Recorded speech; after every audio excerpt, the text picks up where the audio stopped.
Sa Mexico, Pampanga ay pinagdiwang ni Mayor Rodin Gonzales ang kanyang ika-6 na kaarawan at ganap na pagiging isang senior citizen nitong June 20, 2026 kasamang mahigit sa 400 cancer patients na kanyang personal na binigyan ng tig 2,500 pesos na cash gift. Ayon sa alkalde, mas pinili nitong ipagdiwang ang kanyang kaarawan kasama ang mga cancer patients sa kanilang bayan sa halip na isang magarbong selebrasyon. Kaya kayo pong Malenco, Mexico, saan niyo po yung sa lese pa mga biyako?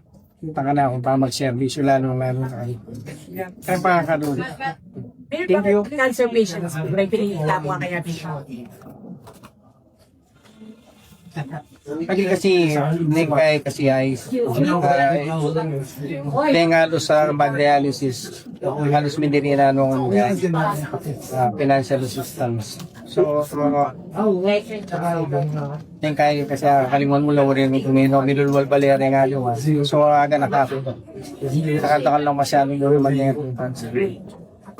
Yeah, itang britong kaya pinaningin. Binalita rin ng alkalde na sa susunod na taon ay opisyal ng maglalaan ng pondo ang lokal na pamahalaan para sa mga pasyenteng sumasailalim sa dialysis at may cancer sa kanilang bayan. Nakibahagi rin sa birthday celebration ng alkalde si dating Senior Deputy Speaker at Pampanga 3rd District Representative Aurelio Dong Gonzales Jr.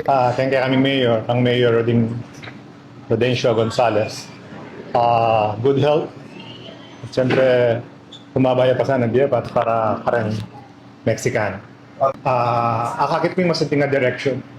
Rest assured, yung Sangguniang Bayan magiging supportive kaya.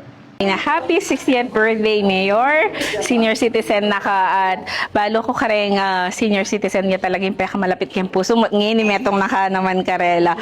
So, in wish ko kaya ka sana dyan nakapang sikanan katawan, pamisip at ningapong gino. Dakal pa sana grasyang miras kaya ka uling maging bendisyon kan man kareng alawang tao. Balita Central Luzon, ako si Jim Hipolito, laging on call sa balita.